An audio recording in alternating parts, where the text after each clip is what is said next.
Yo, what's up mga ka-DIYers at mga kaputok. So ito, ang lagay na update ngayon sa Bukawi. So napadaan na rin ako sa Bukawi, bumili na rin ako ng mga ilang na pailaw. So yung mga binili ko, yung mga small caliber lang at saka isang pan shape na 36 shots. So ipakita ko sa inyo ang lagay ng mga stores sa Bukawi.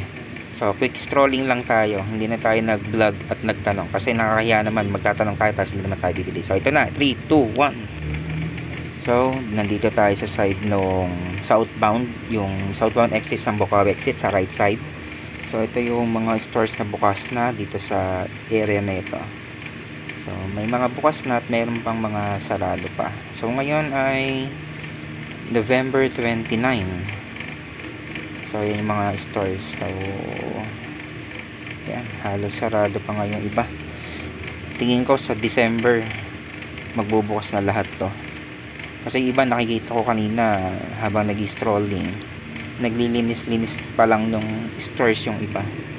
Tapos yung iba, ayan, operational na. So, dyan, parang mga kalahati pa lang yung bukas. So, dito naman tayo sa kabilang side, sa northbound naman ng exit. So, nandito naman tayo sa side ng Barangay Turo. So, marami ring stores dito sa kaliwa kanan. Galing tayong Baliwag So dito tayo sa side nila papunta sa nila Madam Rosalie.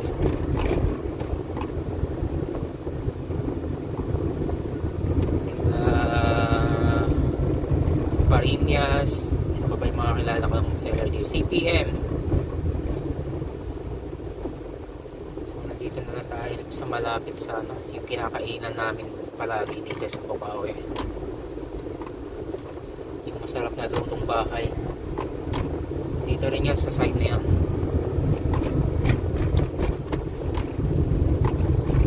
So yun na, una natin nakita sila ASP at saka si RJ's nagbukas na sila.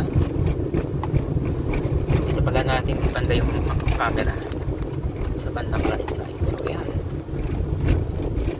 yung mga nakaraang kailan ba ako last pumunta, last month pala, hindi pa gaano bukas lahat pero ngayon mukhang lahat ng store bukas na. Nakita nyo na sa screen. So yan, si night lights bukas na rin sa kaliwa natin. Pero pag isang sara, pero siguro mga 80% bukas na mga stores. So ito na yung store ni Madam Rosalie, yan sa left side. Dami nang namimili Teka, mamimili rin tayo. Isa na yung Segbel at saka Segbel and SRC. Saan ba tayo pwedeng mag-parking para mag-price check muna tayo bago tayo mabili.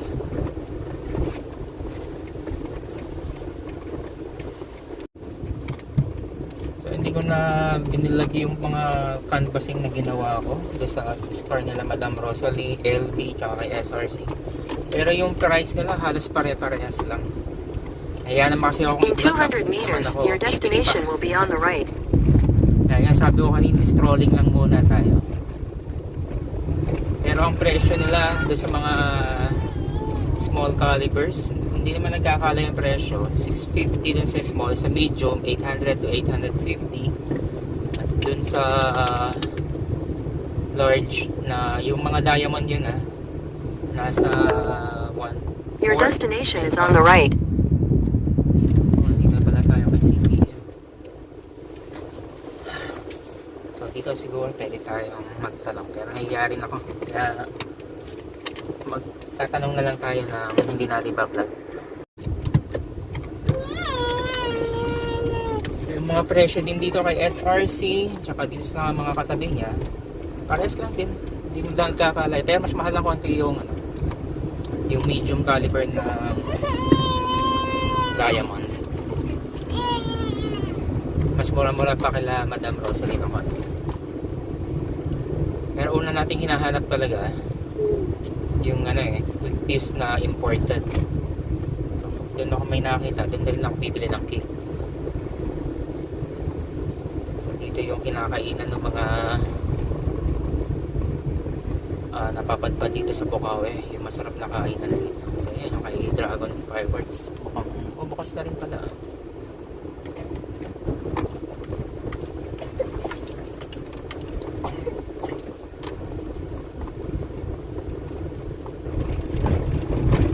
Ayan, Chones Eatery. Sa mga mapapadpad sa Bukawi, kapag inabutan kayo ng lunch, diyan kayo kumain. Sarap din pagkain dyan, mga lutong bahay, kapampangan dishes. Pinakang best seller nila dyan yung yung ano nga bang luto, yung parang dinuguan, batchoy, yun, batchoy Tagalog. So punta tayo dito sa Papantang Binyan, check din natin yung mga store dyan. Madami ding store dyan eh. Baka sakaling kapag medyo malayo sa Turo o dito tayo sa may bandang Binyan, mas mura. Magtanong-tanong din tayo dito. Dito tayo sa kaliwa.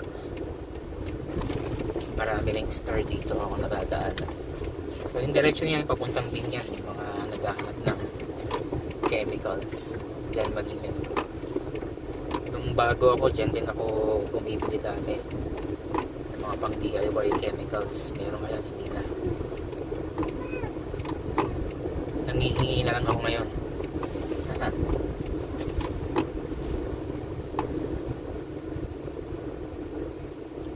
So parang mga sarali pa yung mga stores dito. Pero dito sa kahabaan ng road nito, kapag yung December na o yung malapit ng bagong taon, dito yung sunod-sunod eh, yung sa bandang boundary.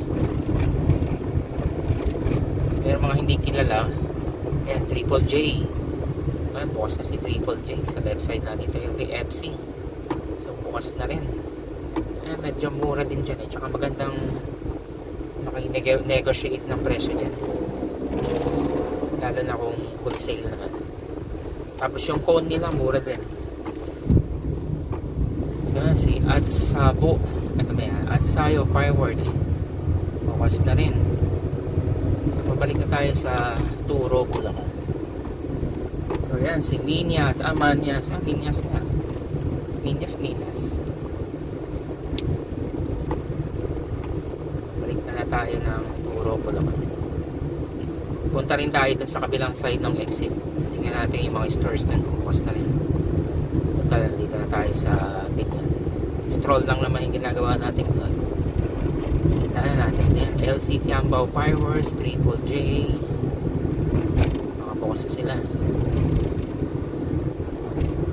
Dalawang December, sobrang traffic na dito. Lalo na dyan sa Turo, Bulacan. Sobrang marami ng mamimili dyan. Pero kahit hindi naman pala December, kapag lumalabas na yung mga truck, dating traffic talaga. Bukod sa traffic, malubak pa. So, dito tayo sa tindahan ni Madam Rosalie. Okay. Baka mas mura na dito yan. Patawaran natin mas maganda.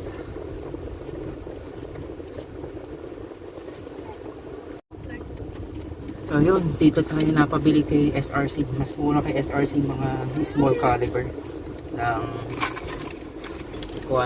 Diamond. 680 doon sa iba eh. Ayaw magpatawad. Dito naibigay 650. Kagaya lang din pala kay CPM. Kaso pupunta pa ako kay CPM eh. Parehas naman sila ng presyo ni SRC. Tapos kumuha lang din ako ng 36 shot na green label. So, pwede na yun. So, ito yung mga napamili natin sa ginawa nating quick strolling. So, nagmamadali kasi kami kaya hindi tayo nakapag-vlog talaga ng maayos. Tsaka nakakahiyari naman mag-vlog sa bawat stores. Magtatanong ka na magtatanong ng presyo pero hindi ka naman bibili sa bandang huli, di ba? Kaya, ganun na lang yung ginawa kong vlog. So, yun, patuloy lang kayong tumutok sa aking YouTube channel at sa mga bagong viewers, please subscribe and pakiclick na rin ng bell button. So, salamat sa patuloy na pagtutok.